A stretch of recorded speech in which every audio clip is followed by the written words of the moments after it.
সাল 2013। বর্ধমানের ছেলে রক্তিম দুদিন হলো সরকারি স্কুলে শিক্ষকের চাকরি নিয়ে বাঁকুড়ার ইন্দাস থানার অন্তর্গত প্রতাপমাঠ নামক একটি অতি প্রত্যন্ত গ্রামে এসে উঠেছে। আশেপাশে তেমন ঘরবাড়ি নেই। বাড়িটা মূল গ্রাম থেকে দূরে হওয়ার কারণে এদিকটায় আর ইলেকট্রিসিটির ব্যবস্থা করা নেই। হ্যারিকেন লণ্ঠনই ভরসা। রক্তিম শহরের ছেলে হলে কি হবে, এইসবে তার কিন্তু কোনো সমস্যা নেই। কিন্তু সমস্যাটা হলো অন্য জায়গায়। আর সেই সমস্যা হলো খাবার জলের সমস্যা। অন্যান্য কাজে জল ব্যবহারের জন্য আশেপাশে জলাশয়ের অভাব নেই, কিন্তু খাবার জন্য জল নেই।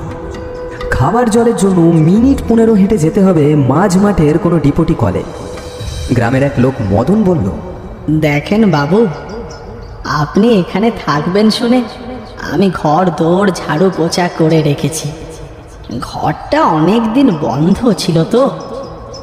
বাড়ির আসল মালিক 15-20 বছর আগে হঠাৎ করে কোথায় যেন উধাও হয়ে যায়। সবই ঠিক আছে, এখানে থাকতে আমার কোনো অসুবিধা নেই। এমনিতেই কোনো বাড়ি পাচ্ছিলাম না, আর এখন হাতের কাছে পেয়ে এটাকে ছাড়ার মতো ছেলে আমি নই। আমি শহরের ছেলে হলেও বরাবরই আমার ইচ্ছে এইরকমই কোনো গ্রাম্য প্রাকৃতিক জায়গায় এসে থাকার। কিন্তু মদনবাবু, খাবারের জল নিয়ে তো খুব সমস্যা হয়ে গেল। এটা শুধু আপনার একার সমস্যা নয়, এই সমস্যা গোটা গাঁয়ের। বেশ, সমস্যা নেই। তবে তুমি আমায় একখানা কাজের লোক দেখে দাও দেখি। ঘরের সব কাজকর্ম করতে পারে এমন, তাহলে আমার পক্ষে খুবই সুবিধে হয়। আজকালের মধ্যেই আমায় লোক তুমি দেখে দাও না। আমি চেষ্টা করছি মাস্টার মশাই, তো কিন্তু কি? আর তুমি বলো না, দরকার হলে আমি টাকা বেশি দেবো, সেসব নিয়ে ভাবতে হবে না। টাকা পয়সার ব্যাপার নয় মাস্টার মশাই, আসলে আসলে আসলে আরে তুমি বলো না। আসলে ওই জায়গাটার একটু বদনাম আছে। আমাদের এখানকার সকলেরই বিশ্বাস ওখানে পারুল নামের এক পিশাচিনী থাকে। আর ওখানে যে থাকে তাতে কি? তাকে ক্ষুধায় বশীকরণ করে মেরে ফেলে ওই পিশাচিনী। পিশাচিনী? তাহলে তো ব্যাপারটা মন্দ হয় না। তোমরাও না মদনদা, এগুলো স্রেফ তোমাদের কল্পনা মাত্র। না মাস্টার মশাই, এটা শুধু কল্পনা না, এটা সত্যি। আমি মানি না, বিশ্বাসও করি না তোমাদের ওই মন গড়া কথাবার্তায়। সে আপনি নাই মানতে পারেন, তবে এটাই সত্যি।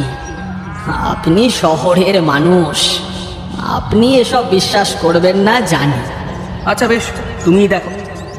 আমি তো প্রায় 4-5 দিন ধরে রয়েছি ওখানে। কিছু কি হয়েছে? আর আমার বিশ্বাস কিছু হবেও না। তুমি ভেবো না, আমি টাকা বেশি দেব। রক্তিমের কথায় মদন যেন একটু ভরসা পেল। ঠিক আছে, আপনি যখন এত করে বলছেন তখন দেখি। বেশি টাকা পেলে কেউ না কেউ তো যাবেই। তবে হ্যাঁ, দিনের আলো থাকতে থাকতেই কিন্তু সমস্ত কাজ করে চলে আসবে, রাতে কোনো কাজ করতে পারবে না। তাই হবে, আমার কোনো সমস্যা নেই। পরদিন সকাল সকাল একটা লোক রক্তিমের কাছে এসে হাজির হয়। লোকটা হাত জোর করে বলল, নমস্কার বাবু, আমি হারু, কাজের লোক। মদনদা পাঠিয়েছে আমায়। যাক, তুমি চলে এসেছো, ভালো হয়েছে। নাহলে আমি আবার যাচ্ছিলাম মদনবাবুর কাছে। তুমি মোটামুটি সব কাজ পারবে তো? তোমাকে কিন্তু প্রায় ঘরের সব কাজই করতে হবে। হ্যাঁ, আপনি কিছু ভাববেন না বাবু, এই হারু সব কাজে পটু, আপনার সব কাজ যত্ন করে করে দেবে। বাহ, তাহলে তো বেশ ভালো। আজ থেকেই তাহলে লেগে পড়ো কাজে। আর মাইনে নিয়ে ভেবো না, মাসের শেষে একদম পুষিয়ে দেবো। তবে বাবু, আমি কিন্তু রাতে কোনো কাজ করতে পারবো না। এই রাতের কাজ আমি দিনের বেলাতেই ছেড়ে দিয়ে যাব। হ্যাঁ জানি জানি, ভূতের ভয়, তাই তো? তুমি দিনের বেলাতেই সব কাজ ছেড়ে দিয়ে যেও, সমস্যা নেই। আপনি যেমন বলবেন বাবু। বেশ। ও হ্যাঁ, তোমার চেনা জানা কোনো ভালো রাঁধুনি আছে? দুবেলা রান্নার লোক হলে খুবই ভালো হতো। আছে বাবু, আমার বউ কুসুম হেবি রাঁধে। আমার বউ বলে বলছি না, একবার ওর হাতের গুগলির ঝাল দিয়া খেলে হাত চাটবেন বাবু, তবে ওই দুবেলার রান্না দুপুরেই একেবারে করে দিয়ে যাবে। ঠিক আছে, আমি রাজি। হারুর যেমন কথা তেমনই কাজ, সব কাজ একেবারে নিখুঁত আর পরিপাটি। লোকটা সত্যি কাজের। বউটাও বেশ ভালো রান্না করে। প্রথম দিন রুই মাছের কালিয়া রেঁধেছিল, রক্তিম আঙুল চিঁটে পুটে খেয়েছে। খাওয়া দাওয়ার পর একটু ক্লান্ত থাকায় সন্ধ্যাবেলাতেই রক্তিম ঘুমিয়ে পড়ল। ঘুম ভাঙল তার মোবাইল ফোনের রিংটোনে। 8 বজে চোখে রক্তিম দেখল ফোনের স্ক্রিনে ভেসে উঠেছে ওর প্রিয় একজনের ছবি, যার নাম রিয়া। রক্তিম তড়িঘড়ি উঠে ফোনটা রিসিভ করতে গেল, কিন্তু তার আগেই কলটা কেটে গেল। রক্তিম হাতে ফোন নিতেই দেখল নেটওয়ার্কের ঘর পুরো ফাঁকা, এক কাঠিও নেটওয়ার্ক সেইখানে নেই। একটু বিরক্ত হলো রক্তিম। এখানে এসে থেকে রিয়ার সাথে তার একবারের জন্য ভালো করে কথা হয়নি। মনটা একটু খারাপ হয়ে গেল রক্তিমের। রিয়া রক্তিমের কাছে সব কিছু, নিজের থেকেও সে রিয়াকে বেশি ভালোবাসে। 3 কোলে কেউ নেই রক্তিমের, একমাত্র রিয়া ছাড়া। রিয়াকে ছাড়া কোনো কিছু ভাবতে পারে না সে। রিয়াও রক্তিমকে সমানভাবে ভালোবাসে। রিয়ার বাড়িতে রক্তিমের ব্যাপারে সব কিছু জানে সবাই। রক্তিম এমনিতে খুবই ভালো একটা ছেলে। রিয়ার পরিবার রক্তিমকে মেনেও নিয়েছে। রিয়ার বাবা ওদের সম্পর্কের কথা জানতে পেরে ওদের দুজনেরই বিয়ে দিতে চেয়েছিল, কিন্তু রক্তিম নিজেই সেই প্রস্তাব ফিরিয়ে দিয়ে রিয়ার বাবার হাত ধরে বলেছিল, আঙ্কেল, আমাকে একটু সময় দিন। আমি নিজেকে আরো ভালো করে প্রতিষ্ঠিত করি, যাতে রিয়ার কোনো ইচ্ছের মূল্য আমি রাখতে পারি, ভবিষ্যতে ওর ভালো করে দেখাশোনা করতে পারি, ওর কোনো কিছুর অভাব যাতে না রাখতে পারি। তুমি বড় ভালো ছেলে, তোমাকে আমার খুব পছন্দ হয়েছে। আমার মেয়ের জন্য এত কিছু ভেবে রেখেছো তুমি, তা জেনে আমি সত্যিই বড় খুশি হয়েছি। আমার পর এই প্রথম কেউ আমার মেয়ের ব্যাপারে এত কিছু ভেবে রেখেছে। একজন মেয়ের বাবার কাছে এর থেকে খুশির আর কি হতে পারে। তুমি যত ইচ্ছা সময় নাও, আর নিশ্চিন্তাই থেকো, তোমার কোনো চিন্তা নেই। রিয়া তোমারই হবে, রিয়ার সাথে আমি তোমার বিয়ে দেব। রিয়ার পরিবার রক্তিমকে আপন করে নিয়েছে। রক্তিমও রিয়ার কারণে একটা নতুন বাবা মা পেয়েছে। সে খুব অল্পতেই রিয়ার পরিবারকে বড্ড আপন করে নিয়েছে। ছোটবেলায় একটা অ্যাক্সিডেন্টে নিজের পরিবারকে হারিয়ে পুরোপুরি একা হয়ে গিয়েছিল সে। তারপর বহু বাধা বিপত্তি পেরিয়ে সে বড় হয়েছে। কলেজে পড়ার সময়তে রিয়ার সাথে আলাপ হয় রক্তিমের। তারপর আস্তে আস্তে প্রেম, আর তারপর ভালোবাসা। যে কোনো পরিস্থিতিতে রিয়া রক্তিমের পাশে থেকেছে সব সময়। আর এখন তার সাথে কথাই হচ্ছে না তার। রক্তিম ফোন নিয়ে বেরিয়ে পড়ে বাড়ির বাইরে। খানিক এদিক ওদিক ঘোরাঘুরি করে কোথাও নেটওয়ার্ক পেল না সে। অবশেষে বাড়ির পিছন দিকে যেতে নেটওয়ার্কের একটা কাঠি নেটওয়ার্কের ঘরে কেবল আসা যাওয়া করতে লাগলো। রক্তিম আরো সামনে এগিয়ে এলো। এই নতুন জায়গায় আসার পর বাড়ির পিছন দিকটা একবারও আসা হয়নি তার। রক্তিম দেখল ছোট বড় গাছগাছালিতে ভরপুর চারিদিক। হঠাৎ তার টর্চের আলো গিয়ে পড়ল বহুকালের পুরনো ভগ্নপ্রায় একটা পাতকুয়োর ওপর। রক্তিম এগিয়ে গেল সেটার দিকে। এগিয়ে যেতেই বোঝা গেল বহুদিন ব্যবহার হয়নি সেটা। দীর্ঘদিন অব্যবহারের ফলে কুয়োর কপিকলে মরছে ধরেছে। মাকড়সার জাল ছড়িয়ে ছিটিয়ে রয়েছে গোটা কুয়ো জুড়ে। নিচে একটা ভাঙা রোদ জল ঝড়ে ফুটো হওয়া বালতিতে দড়ি বাঁধা রয়েছে। রক্তিম সিঁড়ি বেয়ে কুয়োর মুখে উঠে টর্চের আলো ফেলল কুয়োর ভিতর। কুয়োর ভিতর এক ফোঁটা জলের চিহ্ন পর্যন্ত নেই। জলের বদলে সেখানে বেড়ে উঠেছে কয়েকটা গুল্ম জাতীয় ছোট ছোট উদ্ভিদ। রক্তিমের মনে হলো কুয়োর গভীরতা আন্দাজ 33-34 ফুটের কাছাকাছি তো হবেই। রক্তিম নিচে থেকে একটা মাটির ঢেলা কুড়িয়ে কুয়োর মধ্যে ফেলতে যাবে, এমন সময় তার মোবাইলটা বেজে উঠল। রিয়ার কল। এক মুহূর্ত দেরি না করে কল রিসিভ করে কুয়োর মুখ থেকে নেমে এলো রক্তিম। ফোনের ওপার থেকে ভেসে এলো রিয়ার সেই মিষ্টি কণ্ঠস্বর। হ্যালো হ্যালো রক্তিম, হ্যালো, তোর কি ব্যাপার বলতো? হ্যাঁ, রিয়ার গলা শুনে সমস্ত মন খারাপ যেন এক নিমিষেই উধাও হয়ে গেল রক্তিমের। কথার উত্তর দিতেই ভুলে গেল সে। ফোনের ওপার থেকে আবার ভেসে এলো রিয়ার গলা। হ্যালো হ্যালো রক্তিম, হ্যালো, হ্যালো, শুনতে পাচ্ছিস না আমার কথা? কে রে, কে রে, কথা বল রক্তিম, এই রক্তিম। হ্যাঁ হ্যাঁ বল। তুই কি রে, একদিন আমার ফোন করার সময় পাসনি, তাই না? আরে না, সেই রকম কিছু নয়। তোর জন্য বুঝি আমার টেনশন হয় না? জানি তো হয়, আসলে এখানে একদম নেটওয়ার্ক পাওয়া যায় না। প্লিজ তুই কিছু মনে করিস না। আমি কিছু মনে করিনি। আগে তুই বল, তুই ঠিক আছিস তো? ওখানে ওখানে সব ঠিকঠাক আছে তো? হ্যাঁ, এখানে একদম সব ঠিকঠাক আছে, তুই একদম ভাবিস না, আমি ঠিক আছি। এখানে না তোকে ছাড়া একদম ভালো লাগে না রে আমার। আমারও কি তোকে ছাড়া ভালো লাগছে এখানে, কিন্তু কি করব বল, সবে চাকরিটা পেয়েছি, এখনই তো ট্রান্সফারের কথা বলতে পারি না, উপায় নেই রে একদম। বুঝলাম, but I'm missing you and I love you. পুরো কথা শেষ হওয়ার আগেই কুক শব্দ করে ফোনটা কেটে গেল। Zero network. তেরি ভালো লাগে না এই জন্য। আরও সপ্তাহ 2 কাটল। একদিন গ্রামের পথ ধরে রক্তিম নিজের বাড়ির দিকেই ফিরছিল। হঠাৎ কোত্থেকে একটা পাগল গোছের লোক ছুটে এসে রক্তিমের হাত দুটো চেপে ধরল। রক্তিম ভয় পেয়ে চেঁচিয়ে উঠল, এই তুমি কে? আমার হাত ধরলে কেন? হ্যাঁ, তুমি ওই গ্রামের শেষের বাড়িটাতে উঠেছ তাই না? হ্যাঁ হ্যাঁ, কিন্তু আপনি আমার হাত ধরে আছেন কেন? বাঁচবে না, তুমিও বাঁচবে না। বাড়ির পিছনে কুয়োটার কাছে যেও না, ভুলেও যেও না। একটা শয়তানি কুয়ো, ওটা একটা শয়তানি কুয়ো, কাউকে ছাড়ে না ওটা, তোমাকেও ছাড়বে না। পালাও পালাও পালাও এখান থেকে। কি বলছেন এসব? আপনি আগে আমার হাতটা ছাড়ুন তো। আমি তো হাত ছেড়ে দেবো, কিন্তু সে যদি একবার তোমার হাত ধরে, সে কিন্তু আর ছাড়বে না, ছাড়বে না। আচ্ছা ঠিক আছে, সেটা আমি বুঝে নেব, আপনি হাতটা ছাড়ুন তো। লোকটা এবার রক্তিমের হাত ছেড়ে দিয়ে বলল, তোমার ভালোর জন্যই বলছি, শোনো আমার কথা।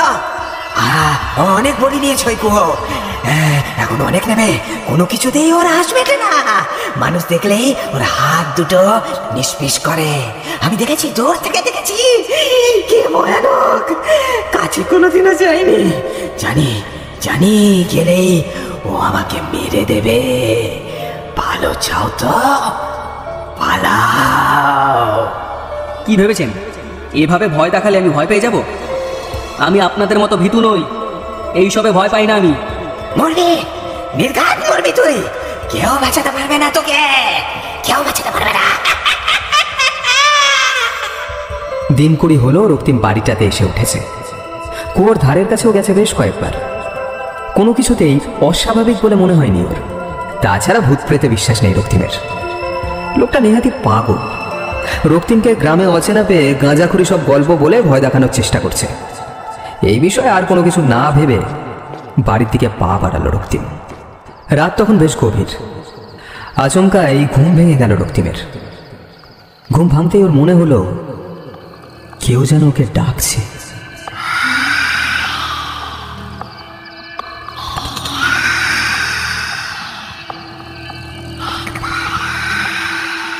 আজ এতগুলো দিন ও এখানে এসে রয়েছে, একদিনও মাঝরাতে ওর ঘুম ভাঙেনি। আজকে এই প্রথম ভাঙল। গাটাও কেমন যেন ছমছম করে উঠল একবার। দিনের বেলা সেই পাগলটার কথা মনে পড়ে গেল ওর। পাগলটা তার মনের মধ্যে একটা ভয় ঢুকিয়ে দিয়েছে। তাই তার মনে এমন হচ্ছে, এই কথাই রক্তিম ভাবল। সে ভুল শুনেছে, কেউ তাকে ডাকেনি। সারাদিনের পরিশ্রমে বেশ ক্লান্ত ছিল রক্তিম। এইসব নিয়ে আর বেশি ভাবতে পারল না সে। চোখের পাতা বুঝে এলো ওর। ঘুমে ঢলে পড়ল রক্তিম। আজ রবিবার, স্কুল নেই, তাই অনেক বেলা অবধি বিছানাতেই পড়ে আছে রক্তিম। রবিবার হারু আর কুসুমের ছুটি। এই একটা দিন সমস্ত কাজ সে নিজেই করে। ঘড়ির কাঁটা তখন বলছে 9:10 সবে হয়েছে। বাইরের সদর দরজায় হঠাৎ টোকা পড়ল। রক্তিম জেগেই ছিল, হাঁক দিল। কে? কোনো উত্তর এলো না। ফের দরজায় টোকা পড়ল। রক্তিম একটা হাই তুলে মনে মনে বলল, এত সকালে কি এলো এখানে আবার? কথাটা বলে সদর দরজা খুলে দিল। দরজা খুলে দিতেই তার চোখ মুখ থেকে সমস্ত ঘুম উড়ে গিয়ে যেন উচ্ছ্বাস আর হাসির রেখা ফুটে উঠল। কারণ দরজার বাইরে ব্যাগ হাতে দাঁড়িয়ে রয়েছে তার রিয়া। সারপ্রাইজ! রিয়া তুই? রিয়াকে জড়িয়ে ধরল রক্তিম। ওকে, হ্যাঁ স্যার, আয় আয় ভেতরে আয়। রিয়া ভেতরে এসে বসতেই রক্তিম ফের বলল, আজ তুই আসছিস জানাবি তো একবার আমায়। কি করে জানাবো স্যার? আপনাকে কি ফোনে আজকাল পাওয়া যায়? যখনই কল করি তখনই নট রিচেবল। টেনশন হয় না বুঝি আমার?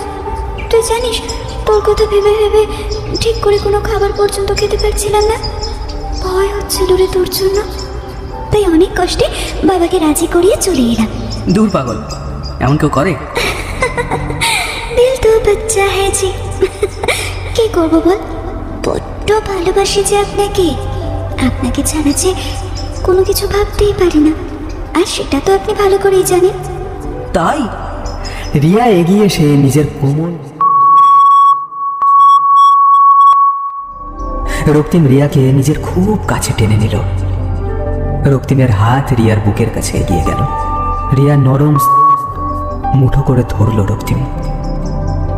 রিয়াও আনন্দে তাকে জড়িয়ে ধরল, কিন্তু হঠাৎ রিয়া করা বন্ধ করে বলল, এই অসভ্য, কি করতে চাচ্ছিস তুই এটা? হ্যাঁ, মনে নেই তুই নিজে কি কথা দিয়েছিলিস? মনে আছে, যা হবে সব বিয়ের পর। তাহলে কি করতে চাচ্ছিলিস এটা? কি করবো বল, তোকে হঠাৎ করে এভাবে কাছে পেয়ে নিজেকে কি ঠিক রাখা যায়? সেই তো।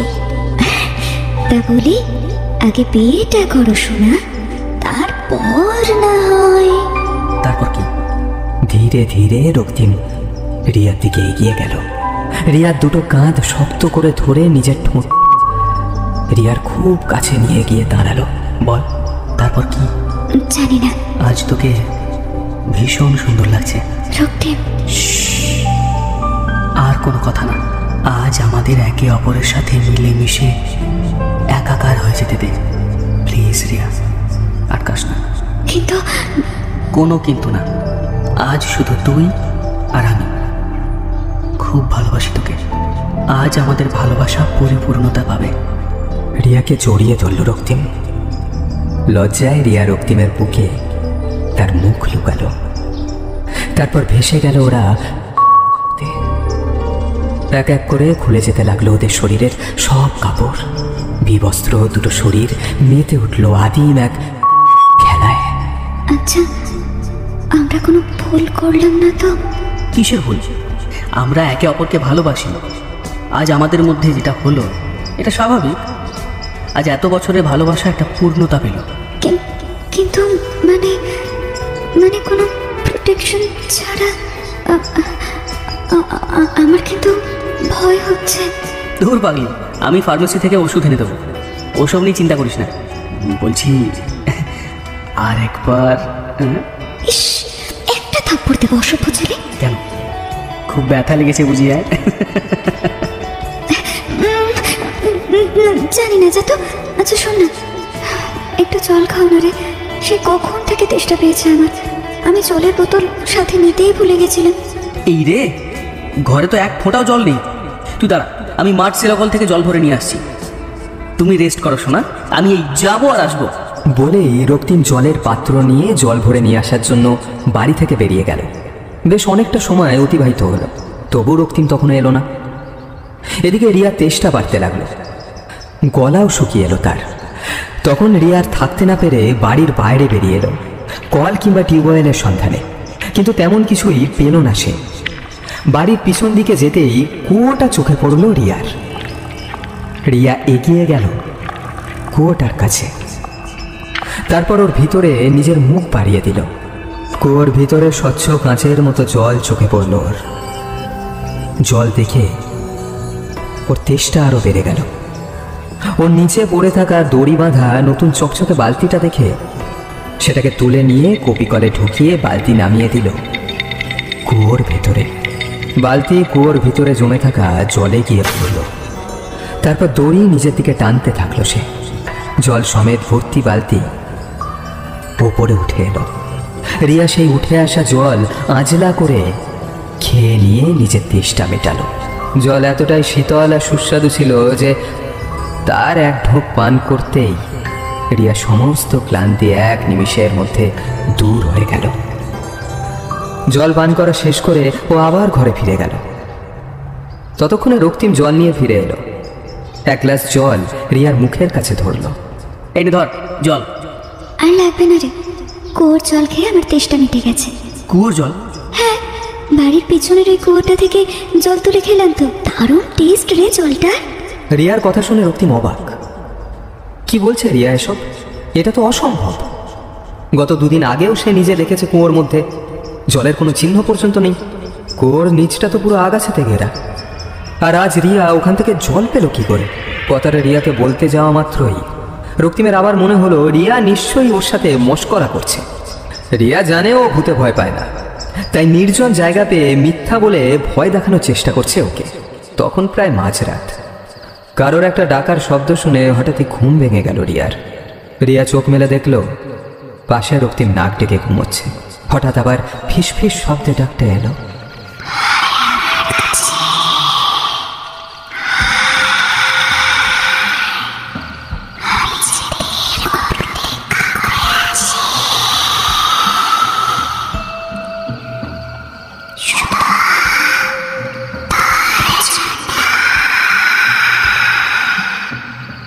রিয়া রক্তিমকে ঘুম থেকে আর তুলল না, একলাই বিছানা ছেড়ে উঠে এলো।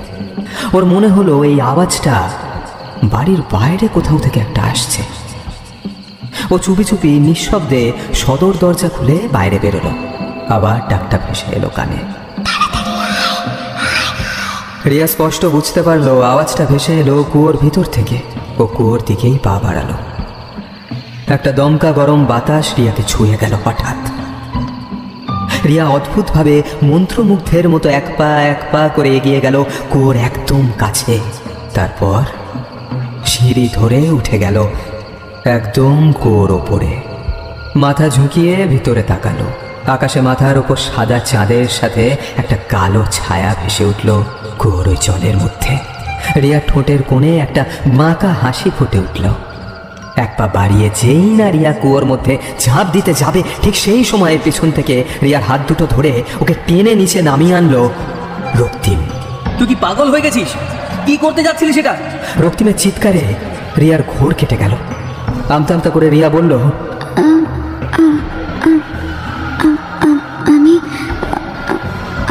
আমি এখানে এখানে কি করছি? সেই প্রশ্ন তো আমার তোকে করা দরকার। তুই এই মাঝরাতে বিছানা ছেড়ে উঠে এসে এখানে কি করছিস? ভাগ্যিস আমার ঘুমটা ভেঙে গেল, তোকে বিছানায় দেখতে না পেয়ে বাইরে বেরিয়ে এলো। আর একটু দেরি হলেই তো সর্বনাশ কাণ্ডটা ঘটিয়ে ফেলেছিলি। কি করতে যাচ্ছিলাম তুই জানিস না? আমি তো ওই ডাক্তার শুনে বেরিয়ে এলাম। আর তারপর একটা হাওয়া এসে গায়ে লাগলো। তারপর আর তো কিছু মনে নেই। কোন ডাক? জানি না। বুঝেছি, কেউ ডাকেনি। তুই আমাকে ভয় দেখাতে চেয়েছিলি। যা একখানা খেল দেখালি, আমি সত্যিই ভয় পেয়ে গিয়েছিলাম। অনেক রাত হয়েছে, পাগলামি ছেড়ে এবার শুতে আয়। রিয়া আর কিছু না বলে রক্তিমের সাথে ঘরে ফিরে গেল। পরদিন সকালে ঘুম ভেঙে রিয়ার দিকে চোখ পড়তেই অবাক হয়ে যায় রক্তিম। এই একদিনে রিয়ার শরীরের কি হালটাই না হয়েছে। চোখের নিচে কালির দাগ পড়েছে, চোখ দুটো আরো যেন ভেতরে ঢুকে গেছে। রোগাও লাগছে অনেকটা। রক্তিম ওকে দেখে জিজ্ঞাসা করলো, তোর কি শরীর খারাপ রিয়া? তোকে দেখে এমন লাগছে কেন? ওই আর কি, কাল এতটা জার্নি করে এসেছি তো, আর রাতে ঘুমটাও ভালো করে হয়নি, তাই আর কি শরীরটা একটু ম্যাচ করছে। ভালোই শরীর খারাপ তোর। গলাটাও কেমন ধরা ধরা লাগছে। আমি স্কুল থেকে আসার সময় ওষুধ নিয়ে আসবো। এমন সময়ে বাড়ির ভিতরে হারু আর কুসুম ঢুকে এলো। রক্তিম ওদের সাথে রিয়ার পরিচয় করিয়ে দিল। তারপর স্নান করে খেয়ে দিয়ে রক্তিম স্কুলে চলে গেল। ঘরে তখন কুসুম আর রিয়া একা। হরি গাছে জল আনতে রিয়া হঠাৎই কুসুমকে বলল, শোনো, বলেন দিদিমণি। বলছি বাড়ির পিছনে কুয়োর ধারে আমার কটা জামা শুকোতে দেওয়া আছে, সেগুলো একটু এনে দাও না গো। কুসুম ভয়ে ভয়ে বলল, কুয়োর কাছে? একটু তাড়াতাড়ি এনে দাও না। ঠিক আছে দিদিমণি, আমি এনে দিচ্ছি। কুসুম ভয়ে ভয়ে কুয়োর কাছে গেল, কিন্তু কোনো জামা চোখে পড়ল না তার। তাই ঘরে ফিরে যাওয়ার জন্য পিছনে ঘুরল। পিছনে ঘুরতেই দেখলো রিয়া ঠিক তার সামনে দাঁড়িয়ে আছে।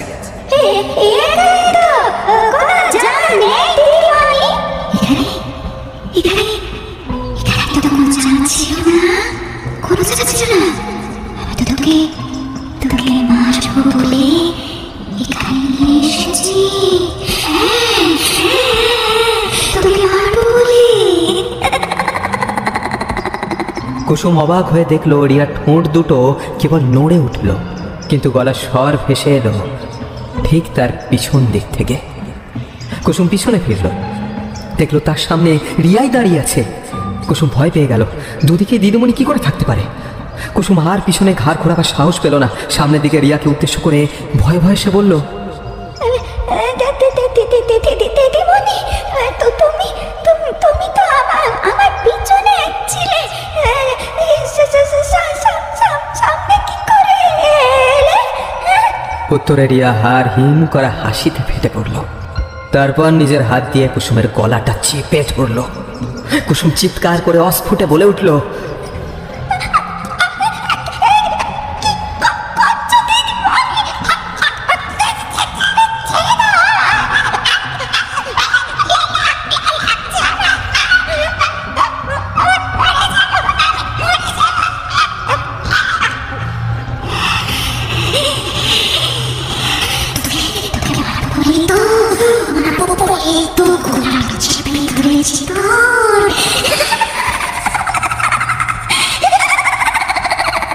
কয়েক মুহূর্তের মধ্যেই কুসুমের সারা দেহ নিথর হয়ে এলো। শরীর থেকে সমস্ত প্রাণবায়ু বেরিয়ে যেতেই রিয়া কুসুমের মৃতদেহটাকে ছুঁড়ে ফেলে দিল কুয়োর মধ্যে। তারপর ফিরে গেল ঘরের মধ্যে। হারু জল নিয়ে ফিরে এলো। ঘরের মধ্যে কুসুমকে দেখতে না পেয়ে সে জিজ্ঞাসা করলো, দিদিমণি, আমার বউ কুসুম কোন দিকে গেছে দেখছেন? কুসুম? কুসুমকে তো কুসুমকে তো একটু আগে পিছনের ওই কুয়োটার দিকে যেতে দেখলাম। কুয়া?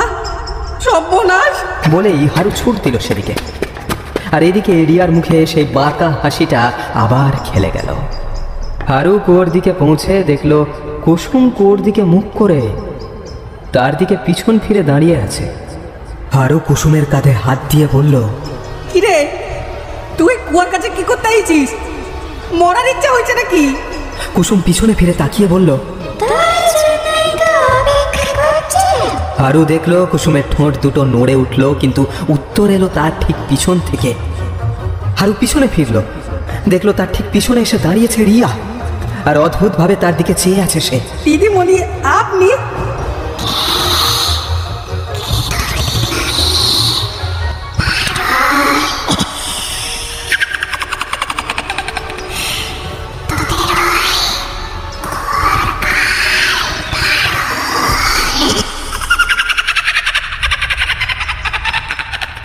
সামনে পিছনে দুদিক দিয়ে দুটো করে চারটে হাত এগিয়ে এসে চেপে ধরলো হারুর গলা। হারু অস্ফুটে চেঁচিয়ে উঠল, কুসুম, কি করছিস তুই? আমি তো স্বামী, ছেড়ে দে আমারে, ছাড়ি দে।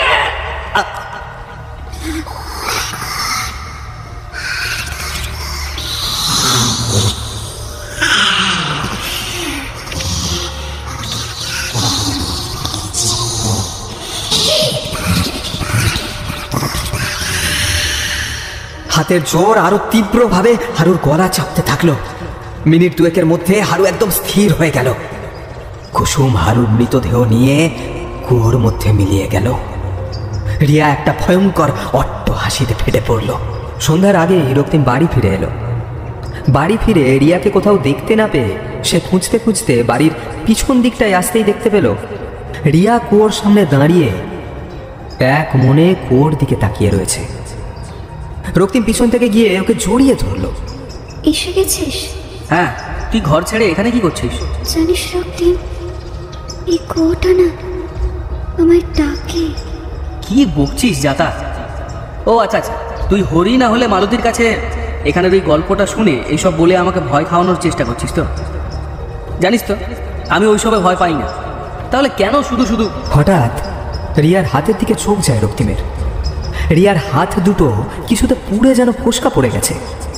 রক্তিম রিয়ার হাত দুটো ধরে বলল, এ কি রে, এটা কি করে হলো? হাত দুটো পোড়ালি কি করে? রিয়া রক্তিমের থেকে হাত ছাড়িয়ে নিয়ে বলে, ও কিছু না, রান্না করতে গিয়ে একটু পুড়ে গেছে। তুই রান্না করেছিস? কেন কুসুম? কুসুমের বাবার খুব শরীর খারাপ, খবর এসেছিল। কুসুম আরও দুজনেই আমার কাছে ছুটি নিয়ে গেছে। ও, তা একটু দেখে শুনে কাজ করবি তো। হাত দুটো পুড়িয়ে ফেললি? ওইটুকু পড়াতে কিচ্ছু হবে না। তুই কিছু ভাবিস না, আমি কালই শহরে ফিরে বড় ডাক্তার দেখাবো। তুই একদম সুস্থ হয়ে যাবি, আবার আগের মতো।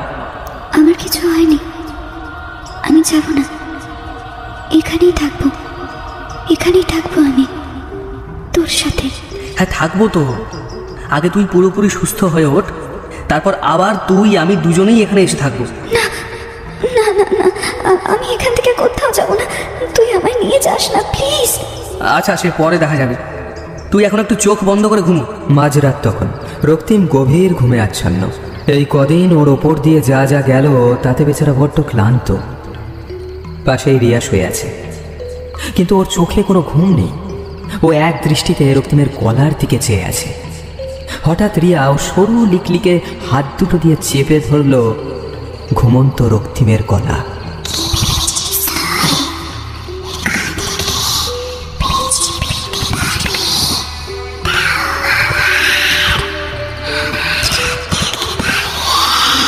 রক্তিম চোখ খুলতেই হ্যারিকেনের আলোয় দেখলো রিয়া তার গায়ের ওপর উঠে ওর গলা চেপে ধরেছে। আর রিয়ার চোখের দিকে চোখ পড়তেই রক্তিম ভয় যেন কুঁকড়ে গেল। রিয়ার চোখ কোঠরে নেই, কোঠরে চোখের বদলে লাল আগুনের শিখা জ্বলছে।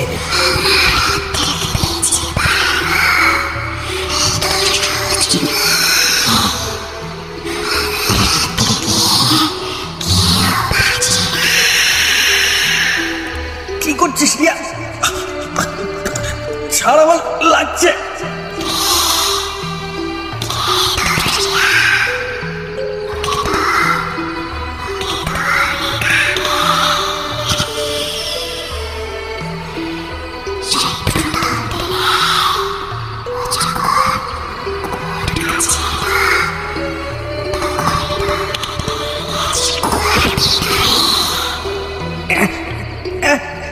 তুমি আমার রিয়া নও? তুমি কে তাহলে?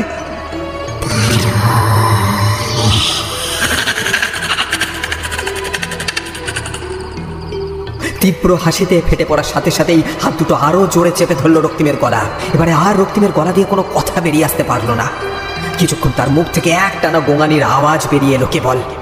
তারপর একটা সময় মৃত্যু যন্ত্রণায় ছটফট করতে করতে রক্তিমের সারা শরীর স্থির হয়ে গেল। চোখের তারা এক জায়গায় এসে স্থির হলো। গোটা মুখ ফ্যাকাশে হয়ে সাদা হয়ে এলো। চিরকালের মতো রক্তিম মৃত্যু ঘুমে ডুবে গেল। রিয়ার মুখে সেই বাঁকা হাসিটা আবার খেলে গেল। রাতের বাঁকা চাঁদ কালো মেঘে ঢেকে গেলে রিয়া রক্তিমের চুলের মুঠি ধরে রক্তিমের মৃতদেহটা টানতে টানতে নিয়ে এসে ফেলল ঠিক ওর সামনে। দুটো কাল পেঁচা খুশিতে ক্যাঁ ক্যাঁ শব্দ করে উঠল। রিয়া দুই হাতে রক্তিমের মৃতদেহ কোলে তুলে নিয়ে ছুঁড়ে ফেলে দিল কুয়োর মধ্যে। অতঃপর নিজে উঠে দাঁড়ালো কুয়োর ঠিক মুখে। তখন তার মুখে সেই বাঁকা হাসিটা লেগে রয়েছে। কুয়োর ভিতর জলে তার ছায়া ফুটে উঠল। আর তারপরেই কুয়োর জলটা ঝপাং ঝপাং আওয়াজে উথাল পাথাল হয়ে নড়ে উঠল। সাল 1973। মোহন পারুলকে বিয়ে করে নিয়ে এসেছে তার গ্রাম প্রতাপ মাঠে। প্রতাপ মাঠ খুবই ছোট একটা গ্রাম। পারুলে যে জায়গায় বিয়ে হয়েছে সেটা একেবারেই অজপাড়া গ্রাম। তার স্বামীর বাড়ির আশেপাশে আর কোনো বাড়ি নেই, কেবলমাত্র একটি ঘর, এবং সেইটা তাদের। বাড়ির আশেপাশে ধুধু করছে ফাঁকা মাঠ, পিছন থেকে জল সইবার একটি কুয়ো, তাছাড়া আর বিশেষ কিছু নেই এই জায়গাটায়। সপ্তাহখানেক কেটেছে। পারুল জায়গাটাকে বড্ড আপন করে নিয়েছে এই কদিনেই। নির্জন জায়গা থাকতে তার কোনো অসুবিধা নেই, কিন্তু স্বামীকে তার মোটেও পছন্দ নয়। পারুলের বাবা পারুলের সাথে এমন একজনের বিয়ে দিয়েছে যার সাথে পারুলের বয়সের অনেক দূরত্ব। পারুলের বয়স সবে 23 ছুঁয়েছে আর তার স্বামীর বয়স 46। বয়সের বিস্তর ফারাক হওয়ার কারণে পারুলের স্বামী মোহন কিছুতেই পারুলের অল্প বয়সী ছেলে মানুষ মনটাকে একদমই বুঝতে পারে না। তার উপর মোহন আবার পাঁর মাতাল, মদ খেয়ে এখানে ওখানে পড়ে থাকে, কোনো ঠিক থাকে না ওর। ঠিক করে সে পারুলের বুকে জ্বলতে থাকা যৌগ আগুন নেভাতে পারে না, আর পারুলের আগুনের তেজ বাড়তেই থাকে। তাই মোহনকে একটুও পছন্দ করে না পারুল। তোর যৌগ আমায় পাগল করে দেয় রে বউ। আমি রোজ নিংড়ে নিংড়ে খেয়েও স্বাদ মেটে না।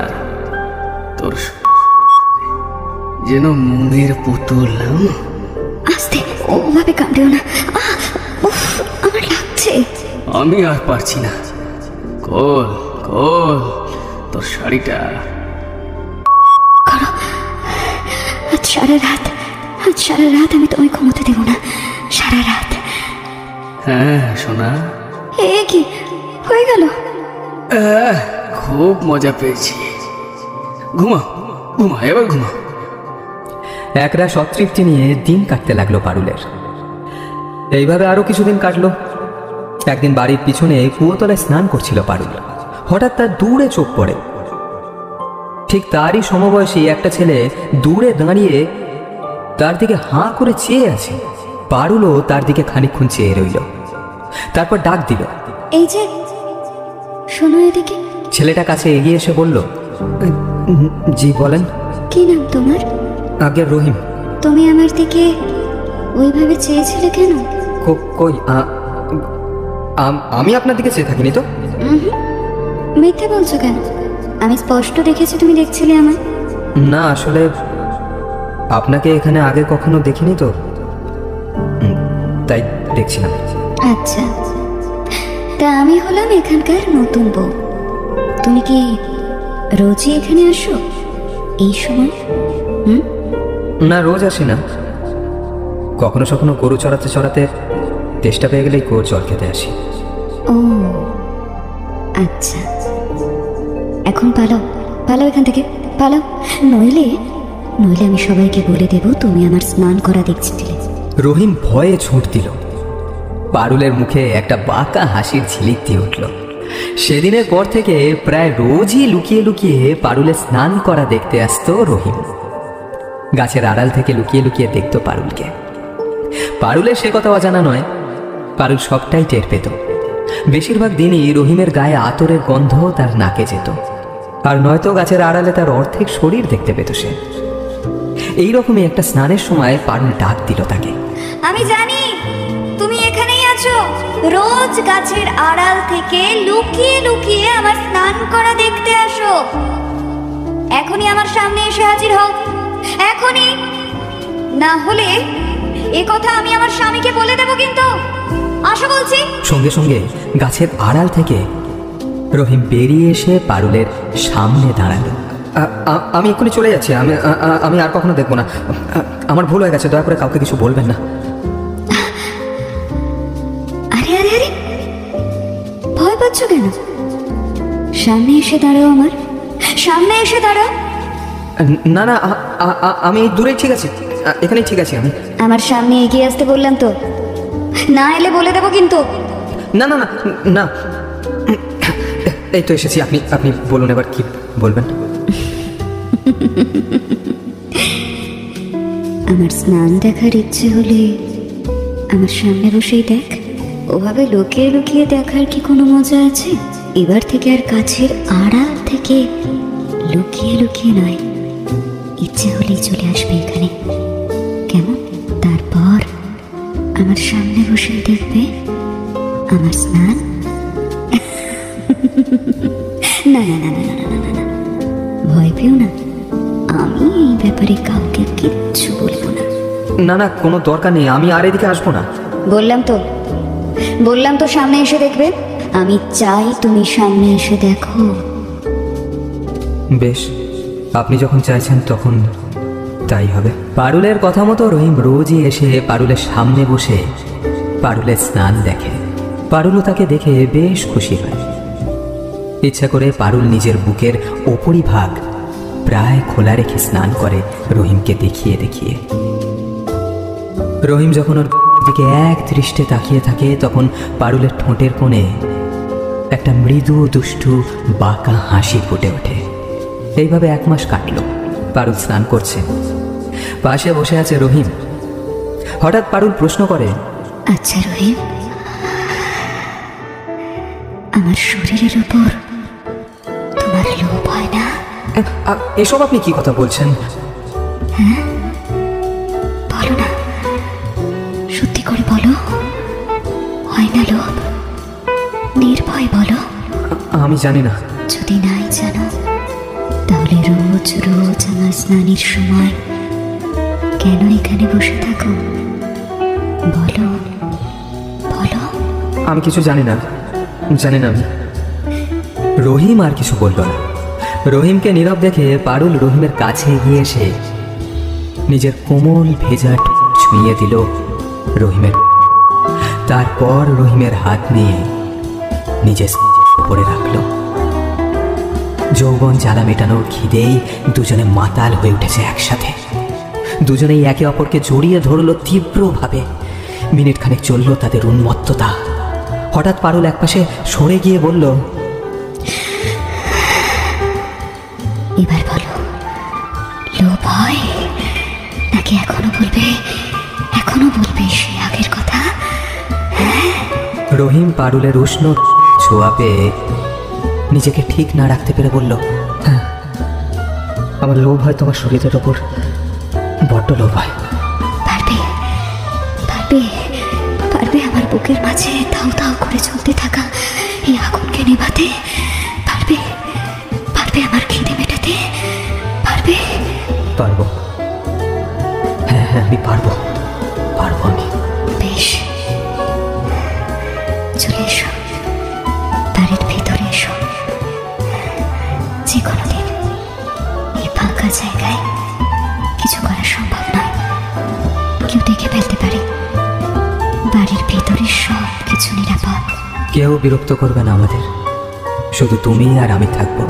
তখন কত সোহাগ করতে পারবে দেখবো। কিন্তু তোমার স্বামী? ওকে নিয়ে কোনো ভয় নেই, ও কিছু জানতে পারবে না। মদ খেয়ে এখানে ওখানে পড়ে থাকে সবসময়। বাড়িতে থাকলেও সমস্যা নেই, মদ খেয়ে এক পাশে পড়ে থাকে, কোনো হুঁশই থাকে না। তুমি নির্ভয়ে চলে এসো, কেমন? আচ্ছা, আমি আসবো। সেদিনের পর থেকে রহিম গোপনে পারুলের ঘরে যাতায়াত শুরু করল। সবার চোখের আড়ালে রহিম আর পারুল মিলিত হতে থাকলো। এই মিলনের কথা ঘুণাক্ষরেও কেউ জানতে পারলো না। আমি কখনো ভাবিনি তোমার এই কোমল শরীর আমি কোনোদিনও স্পর্শ করতে পারবো। তাই এখন তো সুযোগ পেয়েছ, করো স্পর্শ, করো। করবো তো, তোমার শরীরের সবটুকু রস আজকে। তবে দেরি করছো কেন রহিম? এসো আমার কাছে এসো। রহিম আর নিজেকে নিয়ন্ত্রণ করতে পারল না। এতদিন যাকে লুকিয়ে লুকিয়ে চোখ দিয়ে উপভোগ করেছে তার সম্মুখ আহ্বানে ক্ষুধার্ত সিংহের মতো ঝাঁপিয়ে পড়ল রহিম। পারুল ক্ষুধার্ত বাঘিনীর মতো জ্বালায় আছড়ে নিংড়ে উপভোগ করতে লাগলো রহিমের স্পর্শ। একে একে দুজনে তাদের পরনে সমস্ত কাপড় খুলে ফেলল। তারপর দুজন কোপ হারিয়ে গেল। বেশ কিছুক্ষণ চুম্বনের পালা শেষ করে রহিম পারুলের কোমল নরম দুহাতে চেপে ধরল। পারুল সুখে নিজের শরীরটি এলিয়ে দিল রহিমের গায়ে। তারপর শুরু হলো আদিম খেলা। নিংড়ে নিংড়ে খেতে লাগলো রহিম পারুলকে। অমন করে কি দেখছো? দেখছি দেখছি এমন সুপুরুষ একজন আমার প্রেমিক হবে, আমি সেটা কখনো ভাবিনি। কি যে বলো না তুমি। কাল আবার আসবে তো? আসবো তো। মোহন অর্ধেক দিন ঘরেই থাকে না, আর থাকলেও পারুল আর রহিমের কোনো অসুবিধা অবশ্য হয় না। মোহন একপাশে মদের ঘরে পড়ে থাকে, আর এদিকে মোহনের সামনে পারুল প্রায়ই রহিমের সাথে খেলায় দিন দিন মেতে উঠতে থাকলো। আর মোহন এইসবের কোনো কিছুই টের পায় না। হুঁশ ফিরলে ঘরময় আতরের গন্ধ পেলে মোহন জিজ্ঞাসা করে, ঘরে এত আতরের গন্ধ কিসের? ও তেমন কিছু না, একজনের ছাগল আমাদের বাড়িতে ঢুকে এসেছিল, তাকে নিতেই তার মালিক এসেছিল বাড়িতে, আর তার জামা কাপড় থেকেই গন্ধটা গোটা ঘর ময় ছড়িয়ে গেছে বাবা। মোহন আর কিছু বলে না। এইভাবে একদিন সন্ধ্যার সময় গ্রামের অশোক নামের এক লোক রহিমকে মোহনের ঘর থেকে বেরোতে দেখে। পরপর আরো কয়েকজনও রহিমকে বেরোতে দেখে। পারুলের সাথে রহিমের অবৈধ সম্পর্কের কথা জানাজানি হয়ে যায়। চারিদিকে রটে যায় তাদের শারীরিক সম্পর্কে নানান অকথা কুকথা। তবে আর বলছি কিরা মোহন, আমি স্বচক্ষে দেখেছি তোর ঘর থেকে ওই রহিম ছোকরাকে বের হতে, তারপর একবার নয় বেশ কয়েকবার। তুই যখন থাকিস না তখন ওই ছোকরা চুপি চুপি তোর কচি বউটার কাছে যায় জানিস। এবার তুই নিজে বিচার করে দেখ, রোজ রোজ তোর বউটার কাছে ওই ছোকরাটা কি করতে যায়। তুই ঠিক করে দেখেছিস তো অশোক? তবে কি আর তোর কাছে বানিয়ে বানিয়ে গল্প করে বলছি রে? গোটা প্রতাপ মাঠ গাঁয়ের লোক জানে যে অশোক কখনো মিছে কথা কয় না। তাও তুই ঠিক বলছিস? আরে হ্যাঁ রে বাবা, তোর বয়স স্বভাব চরিত্র মোটে সুবিধের নয় রে মোহন। তোর ওই বিয়ে করা বউটাকে অনেকেই তোর ওই কুয়োতলায় কাপড় খুলে স্নান করতে দেখেছে। হ্যাঁ, লজ্জার কথা কি বলি রে, আমি তো বার দুয়েক যেতে যেতে দেখেছি ওই দৃশ্য। পারুলকে তো দেখে শুনে ভালো মেয়ে ছেলে মনে হয়েছিল, তাই তো ওকে বিয়ে করে আনলুম। তুই দেখে দেখে একটা দুশ্চরিত্র মেয়ে বিয়ে করে আনলি শেষ পর্যন্ত রে। আরে আমি কি জেনেছিলাম নাকি? জানলে ওই মেয়েকে কে ঘরে ঢোকাতো? ভদ্র ঘরের বউ হয়ে গেলে বউ এমন কাজ করে, তাও আবার ওই রহিম ছোকরাটার সাথে। ভাবতেই ওর গাটা কেমন খিনখিন করছে রে মন। আমার তো বিশ্বাসই হচ্ছে না। এখন তো শুধু ওই রহিম ছোকরাটা আছে, পরে আরো যে কত কি আসবে তা ঠিক আছে। পারুল তবে সত্যি এমন মেয়ে ছেলে? আমার কথা বিশ্বাস না হলে গায়ের লোককে গিয়ে জিজ্ঞাসা দেখ। এখন আমি কি করব তাহলে? ভালো কথা বলছি শোন, ওই রহিমকে তো তুই কিছু বলতে পারবি না, ও পরের ঘরের ছেলে, কিন্তু বউখানা তো এখন থেকে শাসন শুরু করা ভালো, পথে নিয়ে আয় বুঝলি, নাহলে দেখিস ওই মেয়ে একদিন তো নাক কান কেটে যদি না ছেড়েছে আমার নাম পাল্টে দেবো। এখনই গায়ে অনেক কথা উঠে গেছে, দুদিন পর লজ্জায় তোর মাথাটা হেট হয়ে যাবে। এমন ভাবে এগোতে থাকলে তোর এই সুন্দরী বই তোকে গা ছাড়া করতে বাধ্য করবে রে। তুই ঠিকই বলেছিস অশোক, ব্যাপারটাকে বাড়তে দেওয়া যাবে না, আজকেই একটা হেস্তনেস্ত করতে হবে। বলেই ঢোক ঢোক করে গ্লাস ভর্তি মদ একেবারে মুখে ঢেলে নেয় মোহন। তারপর রাগে ফুঁসতে ফুঁসতে মদ্যপ অবস্থায় বাড়ি ফিরে আসে। ঘরে ভেতরে ঢুকতেই নাকে আসে আতরের সেই গন্ধ। রাগে ঘেন্নায় তার চোখ দুটো টকটকে লাল, আরো লাল হয়ে ওঠে। চিৎকার করে পারুলকে সে ডাকে, পারুল, এই পারুল, শোনো এদিকে। পারুল রান্নাঘর থেকে বেরিয়ে এসে মাথায় ঘুমটা টেনে বললে, হ্যাঁ, আমায় ডাকছেন? এই হারামজাদি, গায়ের সবাইকে কাপড় খুলে সারা শরীর দেখিয়ে এখন আমার কাছে ঘোমটা টেনে সতী সাবিত্রী সাজা হচ্ছে, তাই না? দুশ্চরিত্র ছেলে। এ কি বলছেন আপনি এসব? এখন নাটক করা হচ্ছে আমার সামনে, নেকা মাগি, উদর মাগি নেকা সাজা হচ্ছে। কিছু কি হয়েছে আপনার? আপনি এমন গালিগালাজ করছেন কেন আমাকে শুধু শুধু? শুধু শুধু? এই মাগি বল, ঘরে আতরের গন্ধ কোথা থেকে আছে? বল সে কি? বলেছিলাম তো আপনাকে। মিথ্যে কথা, আমি মাতাল বলে কিছু বুঝি না ভেবেছিস? আতরের গন্ধ কোথা থেকে আসে বুঝি না, তাই না? আমি ঘরে না থাকলে ওই রহিম ছোকরাটাকে ঘরে ঢোকাসে আর তারপর নোংরামো করিস সারা রাত ধরে।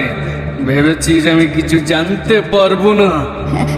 কে কে কে কে কে কে বলেছে আপনাকে এইসব কথা? হ্যাঁ, কে বলেছে? বেশ বেশ, আপনি যখন সব জেনেই গেছেন তখন শুনুন শুনুন। হ্যাঁ হ্যাঁ, আমি এই ঘরে ছেলে ঢোকাই আমি। কেন জানেন সে কথা? জানেন? কারণ আপনার মুরুদে কিচ্ছু করলেন না, কিচ্ছু না। আপনি কিচ্ছু করতে পারেন না, কিচ্ছু না। আমার এই বুকের জ্বালা আপনি মেটাতে পারেন না। তাই আমার সেই আগুন নেভানোর জন্য লোক লাগে। আজ রহিম আসছে, যেদিন রহিমও আপনার মতো পারবে না সেদিন আবার অন্য কেউ আসবে, বুঝেছেন? আরে হারামজাদি মাগি, আমার খাবি, আমার পরবি, আমার ঘরে থাকবি, আর আমারই ঘরে অন্য ছেলে নিয়ে সোহাগ বিড়িতে মারবি। হ্যাঁ, এটা তো হতে দিতে পারি না আমি। আমি যেমন পারি তোকে তেমনটাই মেনে নিতে হবে। না, তার হবার নয়। আবার নয়? বেশ সামাজিকতাকার, দাঁড়া, আজ তোর আমি মজা দেখাচ্ছি। কথা শেষ করেই মোহন রান্নাঘরে উনুন থেকে একটা জ্বলন্ত পোড়া কাঠ নিয়ে এসে পারুলের হাতে, পায়ে, মুখে, সারা শরীরের বিভিন্ন অঙ্গে ছ্যাঁকা দিতে শুরু করলো। আর তার সাথে বলতে থাকলো, নে মাগি, খুব রস তাই না তোর? নে আবার সহ্য কর।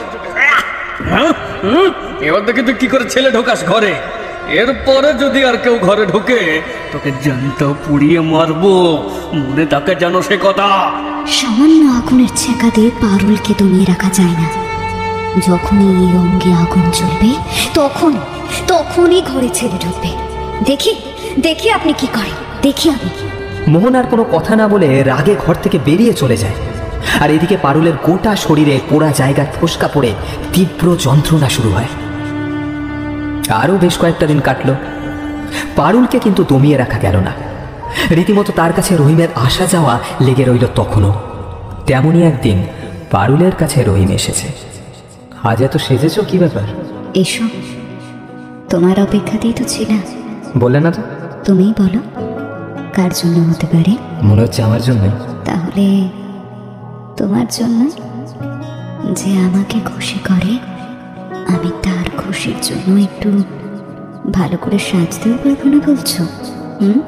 তোমার এই মিষ্টি মিষ্টি কথার জন্যই আমি না বারবার তোমার প্রেমে পড়ে যাই। একে অপরের দিকে অপার মুগ্ধতায় তাকিয়ে আছে দুজনেই।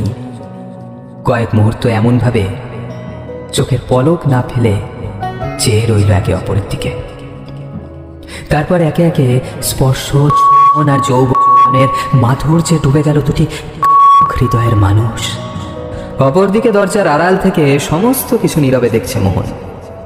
দেখছে আর রাগে ফুঁসছে। একটা সময় চরম ঘেন্নাতেই সে তাদের মিলনের দৃশ্য আর নিজের চোখে দেখতে না পেরে বাইরে বেরিয়ে গেল। মাঝরাত, বিছানায় পাশাপাশি শুয়ে রয়েছে পারুল আর মোহন। পারুল গভীর ঘুমে ডুবে আছে তখন, কিন্তু মোহনের চোখে এক বিন্দু ঘুম নেই। কিছুক্ষণ আগেই নিজের হাতে রহিমকে খুন করে এসেছে মোহন। এখন সে এক দৃষ্টে চেয়ে আছে পারুলের দিকে। ঘুমের মধ্যেও পারুলের ঠোঁটের কোণে সেই বাঁকা হাসিটা লেগে রয়েছে। সে যতবারই সেই হাসির দিকে চাইছে ততবারই তার চোখে ভেসে উঠছে পারুল আর রহিমের মিলন দৃশ্য। ক্রোধে পরিপূর্ণ মোহন আর নিজেকে স্থির রাখতে পারল না। তার কঠিন হাত দুটো অতি সন্তর্পণে এগিয়ে গিয়ে ঘুমন্ত পারুলের গলাটা শক্ত করে চেপে ধরল। আজ তোকে মেরেই ফেলবো, নোংরা মেয়ে ছেলে।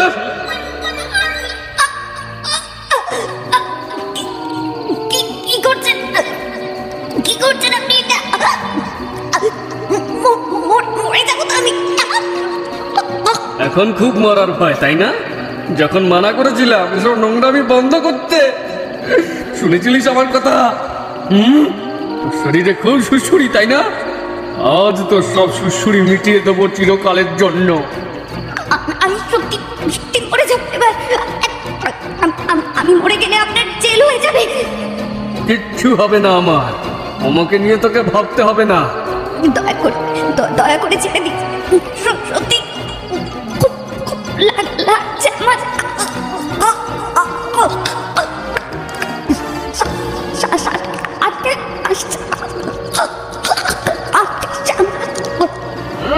হ্যাঁ হ্যাঁ, চাই তুই মরে যা। আজ তোকে আমি মেরেই ছাড়বো, পাপি মেয়ে ছেলে।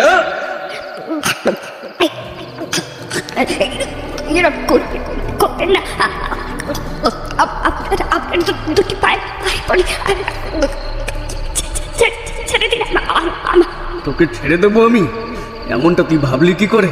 শয়তান মেয়ে ছেলে, আজকের পর থেকে তোকে আমি কোনো নোংরামি করার সুযোগ দেবো না। মেরে পেল না আমাকে। তবে আপনিও শুনে রাখুন, যদি আমি সত্যি মরে যাই তাহলে কাউকে ছাড়বো না। তবে রে হারামজাদি, মৃত্যু মুখে দাঁড়িয়েও তোর এতটুকু জেদ কমেনি? আরো শক্ত করে পারুলের গলা চেপে ধরে মোহন। এবারে আর পারুল কোনো কথা বলতে পারে না। মুখ দিয়ে কেবল একটানা গোঙানি স্বর বেরিয়ে আসতে থাকে তার। হাত পা ঝাঁকানো ধীরে ধীরে বন্ধ হয়ে আসে। চোখ দুটো মার্বেলের গুটির মতো এক জায়গায় এসে স্থির হয়ে যায় তার। গোটা মুখ সাদা আর ফ্যাকাশে বর্ণে পরিণত হয়। মৃত্যুর কোলে চিরকালের মতো ঢলে পড়ে পারুল। তবে তার মুখ থেকে সেই বাঁকা হাসি নিশ্চিহ্ন হয় না। মোহন হাত ছেড়ে দিয়ে পারুলের মৃতদেহ কোলে তুলে নিয়ে বাড়ির পিছনের কুয়োটার কাছে গেল। মৃতদেহ একপাশে নামিয়ে রেখে খানিক পায়চারি করতে থাকে সে। কি একটা ভাবনা চিন্তা করে আবার সে ফিরে আসে মৃতদেহের কাছে। মৃতদেহটাকে চ্যাংদোলা করে তুলে ছুঁড়ে দেয় কুয়োর মধ্যে। তারপর কুয়োর থেকে তুলে রাখা জলে মুখ হাত পা সব ধুয়ে আবার ঘরে ফিরে যায় সে। পরদিন সকালে মোহন গোটা গ্রামে মিথ্যে রটিয়ে দেয় পারুল কুয়োয় ঝাঁপ দিয়ে আত্মহত্যা করেছে। গ্রামের প্রায় সকলেই দূর থেকে কুয়োর জলে ভাসতে থাকা পারুলের মৃতদেহ দেখে মোহনের কথাই বিশ্বাস করে নেয়। এই ঘটনার প্রায় 1 মাস পর একদিন রাত্রিবেলা বাইরে ওঠে মোহন। হঠাৎ তার কানের কাছে একটা অতি ক্ষীণ ফিসফিস মহিলার কণ্ঠস্বর ভেসে আসে।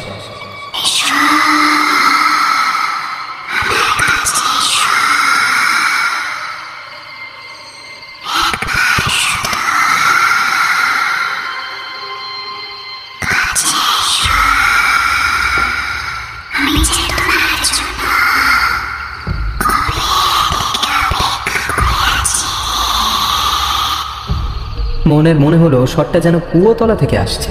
মোহন কুয়োর দিকে এগিয়ে গেল। আচমকায় যেন অদ্ভুত ও বিচ্ছিরি ভাবে কে যেন হেসে উঠল। মোহন ভয় পেয়ে বলল, কে হাসে এখানে এই মাঝরাতে? একটা ভয়ঙ্কর যান্ত্রিক ভুতুরে স্বর ভেসে এলো।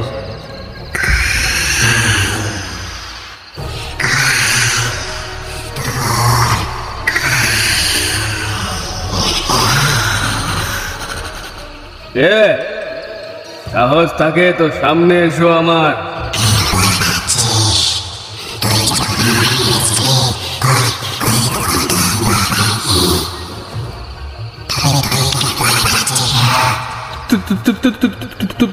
তুমি কে?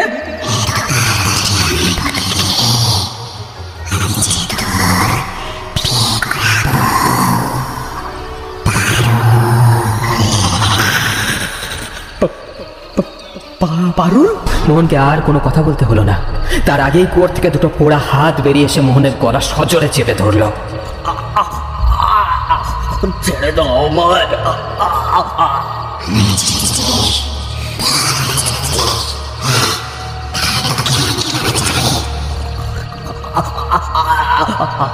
আমার ভুল হয়ে গেছে, দয়া করে আমাকে ছেড়ে দাও।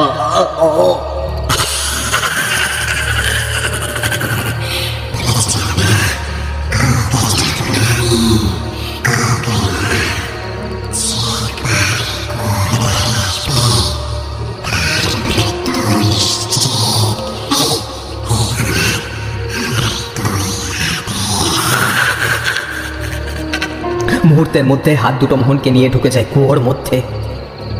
আর তারপরেই কুয়োর থেকে ভেসে আসে মোহনের শেষ আর্ত চিৎকার। পরপর মোহন, অশোক এবং গ্রামের অনেকেরই মৃতদেহ ভাসতে দেখা গেল সেই কুয়োর জলে। গ্রামের লোকেরা কুয়োর আশেপাশে যাতায়াত করা পুরোপুরি বন্ধ করে দিল, কারণ তারা জেনে গিয়েছিল যে ওই কুয়োর ধারে একবার যে যাবে তার প্রাণ ওই শয়তানি কুয়ো নিয়েই ছাড়বে। 1973 সাল থেকে বর্তমান সাল অবধি অসংখ্য বলি নিয়ে চলেছে সেই কুয়ো। ভবিষ্যতে আরো কত যে বলি চড়বে তার কোনো হিসাব নেই। কুয়োর বিভীষিকা হয়তো কোনোদিনই শেষ হবার নয়।